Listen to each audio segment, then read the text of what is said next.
라디오 힐링 요가 시간입니다. 오늘은 뇌 기능 향상에 도움이 되는 동작 준비했는데요. 뇌 이러면 괜히 집중해야 될 것 같죠? 그리고 뇌 기능이 좀 상실됐다 이러면 좀 겁이 덜컥 나기도 하잖아요. 그래서 우선 뇌는 그만큼 내 몸과 마음, 그리고 영혼이나 심리적인 부분까지 다스린다고 아주 고대에서부터 현대에 이르기까지 그 부분에 대해서는 같은 입장이지요. 그래서 이제 뇌를 어떻게 하면 조금 더 건강하고 젊게 유지할 수 있을까 하는 부분들에 대해서 간략하게 정리를 해왔는데요. 뇌는 신체 부위 중에 가장 많은 산소를 사용하기 때문에요. 유산소 운동이 뇌의 기능을 향상시키는데 가장 큰 도움이 된다고 봅니다. 그러니까 가만히 앉아서 공부만 한다고 집중되지 않잖아요. 예전에 어떻게 이렇게 공부를 잘하셨습니까? 이렇게 물어보면 별로 그렇게 공부한 거보다 노는 시간에 놀고 공부할 때 했는데요. 이러면 정말 얄밉긴 했지만 그게 정답이었습니다. 그래서 열심히 유산소 운동을 하게 되면 암기력이 저하되는 일도 없고요. 뇌의 그 집중력도 좋아지면서 젊음을 유지할 수 있는 방법이라고 보는데요. 이 유산소 운동 중에 가장 좋은 유산소 운동이 요가다 하는 연구 결과가 얼마 전에 미국에서 나왔죠. 그래서 막 뛰고 걷는 것도 물론 좋지만 그보다 더 깊숙이 산소를 공급해서 뇌부터 신경계통을 젊고 건강하게 만드는 게 요가다 하는 그 의학 전문지의 내용이 나왔는데요. 요가를 좀 열심히 해보시는 것도 도움이 될 수 있고요. 부처님이 전해주신 호흡법이나 수행법을 해보는 것도 도움이 될 수 있을 것 같아요. 우선은요, 오래 앉아서 집중하려고 하다 보면 집중이 안 되고 오히려 소화기만 상하게 되고요. 그렇다고 해서 또 유산소 운동이 좋다고 해서 계속 뛰거나 서서 움직이는 동작만 하다 보면 방광이나 신장이나 생식기 계통이 조금 약해질 수 있거든요. 그리고 나는 좀 휴식이 필요해. 그래야지 뇌에서도 좀 정리가 된다고 하지 않았어? 물론 맞습니다. 잠을 잘 때 그 정보들이 이렇게 정리가 잘 되는 그런 시간이라고 하잖아요. 그렇다고 해서 또 너무 오래 누워있으면 폐가 많이 약해질 수 있다고 하죠. 그래서 오장육부를 잘 다스리기 위해서는 적당히 앉고 적당히 서고 적당히 누워서 몸에 지치지 않도록 그 에너지 밸런스를 맞춰주는 게 중요할 것 같은데요. 우선은 좋은 습관을 갖는 것도 뇌의 건강에 중요한 요건이라고 하죠. 첫 번째는 소식을 해야 된다고 봅니다. 그러니까 포만감이 느껴지면 이미 뇌는 지치기 시작한다고 해요. 그래서 포만감은 천천히 20분 동안 씹어서 어금니로 씹어서 먹을 때 그때 느낄 수 있다고 하죠. 뇌하수체에서 먹고 있구나 하는 느낌을 갖게 되는 게 20분이라고 하니까요. 조금 빨리 드시는 분들은 시간을 좀 늘려보는 것도 중요할 것 같고요. 야식을 하는 것, 그리고 밤에 튀긴 음식이나 찬 음료 같은 걸 드시는 건 절대 피하는 게 좋고요. 물을 좀 지나치게 드시는 건 좋지 않지만 그래도 목이 마를 때는 적당히 잘 섭취해서 노폐물이 몸 안에 누적되는 걸 예방하는 게 중요하다고 봅니다. 이렇게 할 때 뇌 활성화가 이루어지고요. 치매를 예방하는 데도 도움이 될 수 있다고 하는데요. 내용이 워낙 많아서 한 2, 3주 정도 정리를 하고 있으니까요.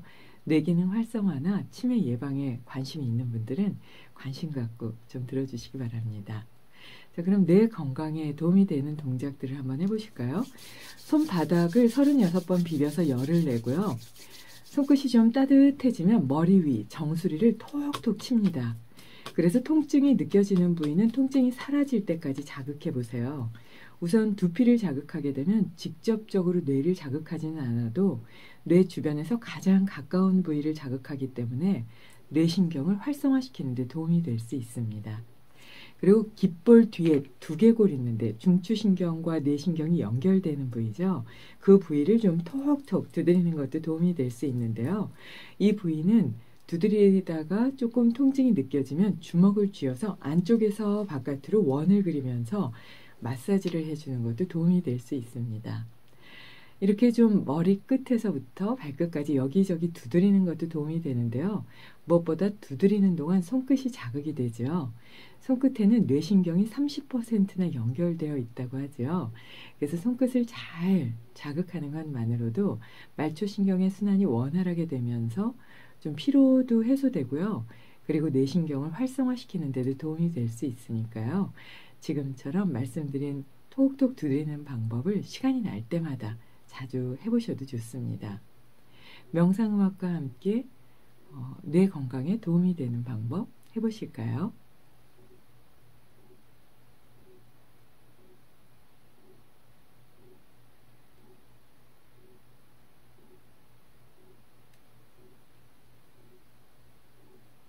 함께 뇌 건강에 도움이 되는 방법 해보실까요?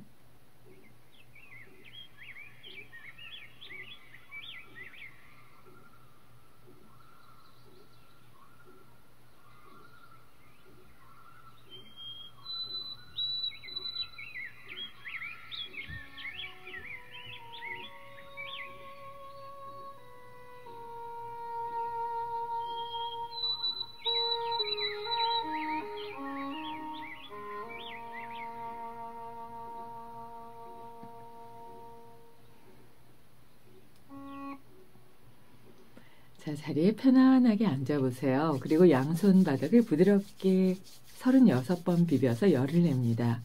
손목에 힘을 푼 상태에서 양손 끝으로 머리 위를 톡톡 두드립니다. 여기저기 두드리면서 통증이 있는 부위는 통증이 사라질 때까지 자극해 보세요.